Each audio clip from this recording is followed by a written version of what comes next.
Hey there.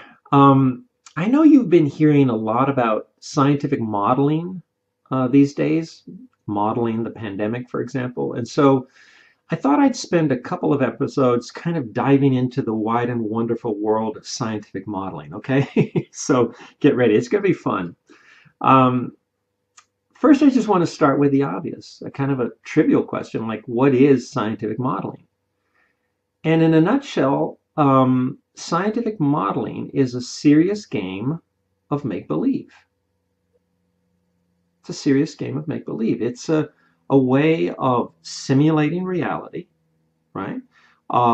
It reminds me of when I was a kid and I would make model airplanes and model ships. And if you think about it, what I was doing was creating make-believe ships and make-believe planes. I was simulating reality. Well, that's what we do with scientific modeling. And nowadays, we model just about everything. I mean, life insurance companies, for example, will model how people age so that they can figure out what premiums to charge you and how to make a profit. We model the climate. We're modeling the pandemic. And we're doing it, we model usually because we want to predict an outcome. We want to predict the future. And a really good, reliable model is a blessing because it will help us react to a situation in an intelligent, thoughtful way. But an unreliable model is a bane because it can cause us to react to a situation in a very reckless way, in a way that we end up regretting. So there's a lot at stake here in terms of models and trying to get it right and trying to avoid getting it wrong.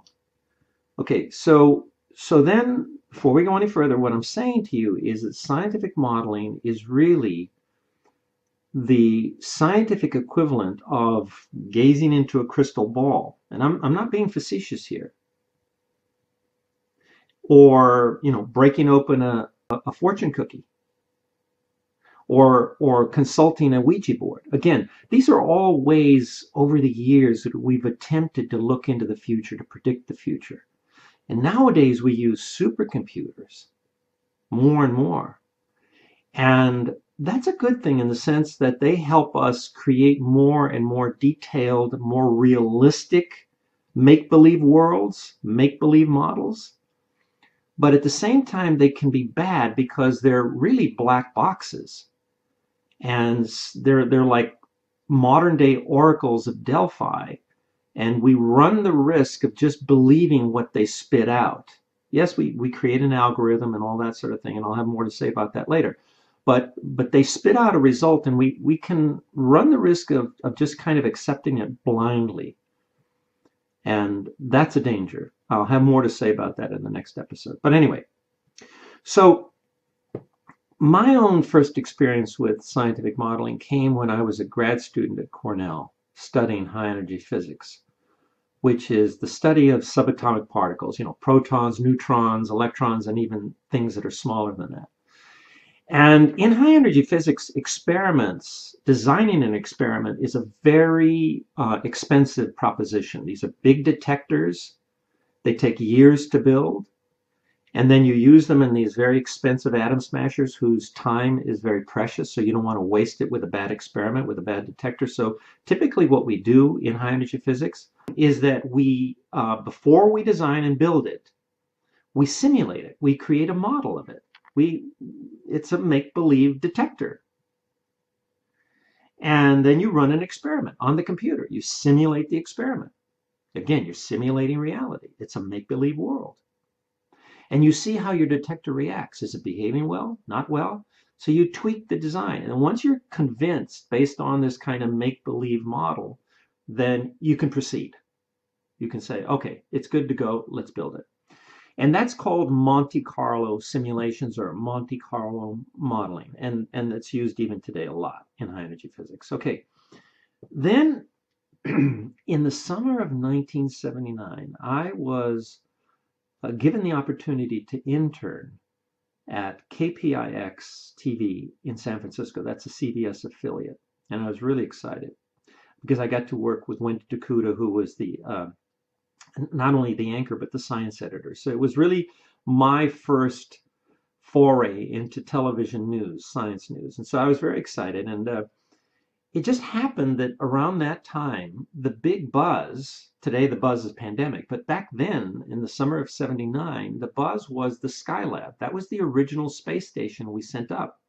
And it worked for several years in the early '70s. But by 1979, its orbit was deteriorating and it was threatening to enter the atmosphere, shatter into pieces, and possibly a piece could fall on somebody on Earth. So that was big. Every night on the news, people were talking about Skylab is falling, the Skylab is falling, and then there was this game that happened, is that people were trying to predict, okay, when exactly is it going to fall?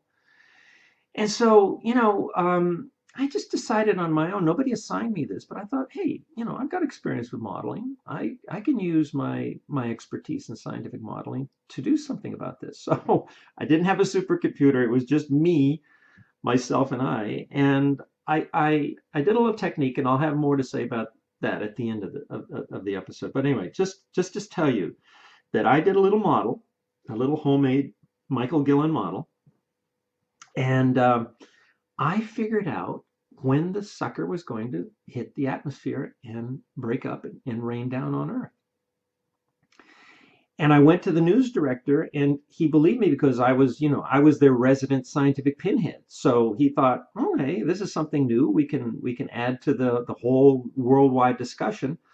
And do you know, I nailed it. I can't remember now exactly how much but I nailed it like within seconds. Well, I instantly became the hero, the scientific hero of the newsroom at KPIX. Anyway, I could do no wrong after that. So one way or another, scientific models use what we call in science curve fitting. That's where you look at past data, and you see if there is a trend that you can identify with a curve, with a mathematical curve, with a mathematical equation. Okay, so for example, maybe you have a graph with a lot of data points, and maybe these are Earth temperatures over the years. Okay, or maybe they're deaths caused by the pandemic over the past several months. But what you want to do is you want to see if you can fit those data points with a curve. See if you can spot a trend. But as you can see here, there's some wiggle room. And this is typical. It's very rare that you will get data that lines up in a perfect curve that kind of screams at you, this is the trend, this is the trend. Now, more often than not, you're going to get a scatter plot. Points are kind of all over the place, and so you have to fit them. Now, when I was much younger, I eyeballed, what we call eyeballed, or did intuitive fitting.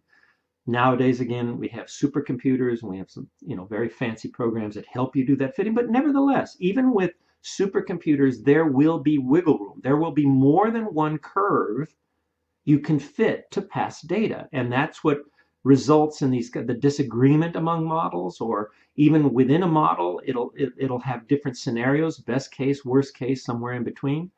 So you have to look out for that with models, okay? No model, no reliable model. I'm going to stick my neck out here and say, no reliable model will ever say, this is the way it is. If you ever hear a model saying that, you should be very suspicious. More often than not, there should be, hey, this is the worst case, this is the best case, this is the most likely case, because there is wiggle room in the data. When you're trying to do what we call hind casting or back casting, looking back at the data, and you're trying to predict the past. I know that sounds strange, but that's what you're trying to do. You have a model, you have a make-believe, you have a make-believe model, you have a make-believe algorithm. So what you start with is data in the past and see if your model can predict reliably what has happened in the past. Because once you can do that, once you're good at hind casting or back casting, then you can forecast with some confidence. You can say, hey, look, my model showed exactly what happened over the last, 3 months. I have the curve that fits the data pretty well. Now let's see where the curve takes us. Let's see where it's trending. And now I'm going to make a forecast about where we're heading. So that's basically modeling in a nutshell. And I'm going to just wrap this episode up by just sharing with you, because I can't help myself. I'm a mathematician and I love this stuff, but don't worry, I'm not going to go crazy. It's easy. I'm just going to finish off by sharing with you some of the curves, some of the mathematical curves, some of the mathematical equations that are popular among modelers. So we start with the basic garden variety linear curve, right? And I know linear curve sounds oxymoronic because if it's a line, it's not a curve. But in mathematics, we call it a curve. It's a kind of curve. It's a special kind of curve. It's a line. And so sometimes when you look back at the past data, because you're creating a make-believe world and you want to test it against the past before you start forecasting the future, sometimes the data will line up pretty well, or almost pretty well. And you say, okay, well, it looks like a line. Line fits the data pretty well. The line fits the past. So we can assume that it's going to continue as a line. Okay, so that's the first curve that we use. Then there's another curve we call nonlinear, just to be kind of generic, which is, it's not linear. So it could be a quadratic, it could be a cubic, a quartic, it can be any number of polynomials, what we call polynomial curves.